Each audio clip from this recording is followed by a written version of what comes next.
Alright, in this video we'll be exploring the dot product. What I aim to give is what I hope will be a physically intuitive way to understand what it means. We're not actually going to get into any maths or any calculations, but we want some physical idea, some sort of feeling for what this thing is before we dive into calculations and things like that later on. So let's say we get this table here, this ramp, and we place a ball onto the table. And we give the ball a push, and if we ignore any sort of air resistance or anything for the moment, then it'd be right to assume the ball just travels along the table at constant speed. But now if we angle our table a bit so that the ball rolls down the table, then we might notice it speeds up just a bit as it rolls. And if we angle it more, then it will presumably speed up even more. Now if we take the table away altogether and just drop the ball, I guess that must be the case where it speeds up the most, as there's no table getting in the way and gravity just pulls down freely. Okay. We can also imagine the mirror situations, so say with a ramp slightly angled upward. Then if we give it a push up the ramp, we expect it to slow down as it travels. Okay, likewise, if we take a steeper ramp, we might need to give the ball a bigger push because it's going to slow down even more as it goes. And the extreme case here is when we throw it straight up into the air quite hard. And it presumably slows down the most in this situation because it's going directly against gravity. Yes, as it's flying straight up, gravity is pulling straight back down on it and directly opposing it. Okay, so we have these sort of 7 scenarios in front of us. Okay, it might be easier to see how they're different, but I would like you to pause, and if you're in class, if you're doing this in class, have a moment to discuss this a bit. Think about the similarities between these situations, alright? It's easy to see how they're different, but what is the same, what is constant across these 7 situations? Okay, hope you had some time to do that. I think there are 2 main similarities. One is that they or travel the same distance, even if the direction of travel is different. We can illustrate it like this. We can now represent the movement of each ball with a vector. And while these vectors all point different directions, they are all equal in length. It's just the length of the ramp. You'll need to trust me on the 2 cases on the far right, but I have made them the same.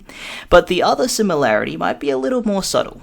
Okay, and it's that gravity is the only thing that is at work to possibly affect the speed of the ball. And gravity is the same for each situation. It's the same force pulling in the same direction, and it always pulls it straight down. Okay, and that's why it might have been a bit harder to notice this one, because while gravity is the same in all the different scenarios, its impact on the ball is physically different. Okay, and here's a main observation from this whole thought experiment. Ready? How gravity affects the speed of the ball as it rolls depends on how much the motion of the ball aligns with or points in the same direction as gravity. Okay, let me explain that in a bit more detail.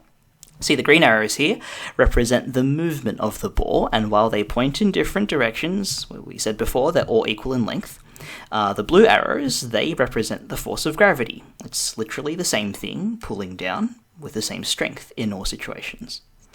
In the first scenario, the ball was pushed across the table, so it only moved from left to right, which means as hard as gravity might be pushing down on the ball, it's really achieving nothing.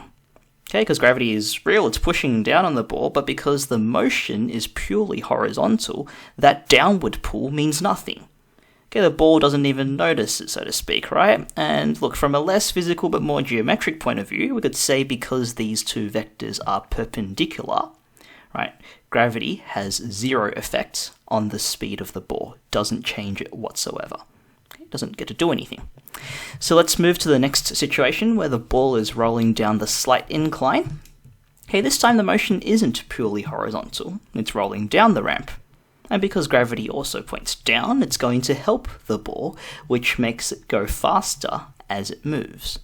Right now, it's not that steep, so we could say there is a small positive effect on the speed of the ball. It makes it speed up slightly. Okay. Now here, because the ramp is steeper, well, the green vector of motion is even more in line with gravity, the blue arrow, so gravity has an even bigger impact on the ball, which makes it speed up even more as it moves, so we could say there is a large positive effect on the speed of the ball. Okay, it's speeding it up quite a lot.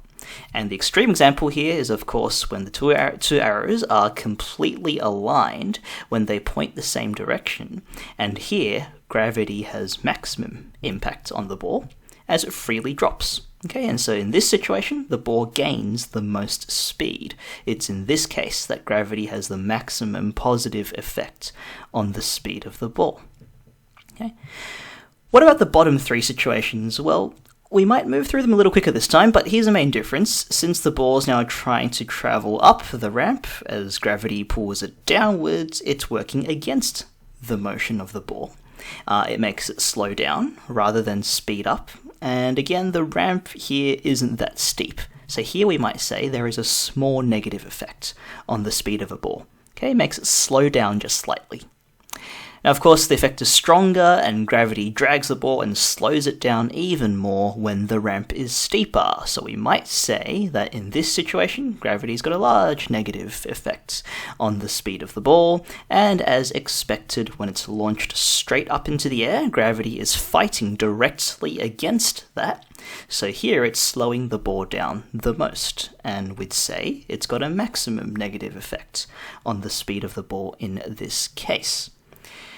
Alright, so we can summarize this as follows. Well, question is, what affects the impact of gravity on the speed of the ball?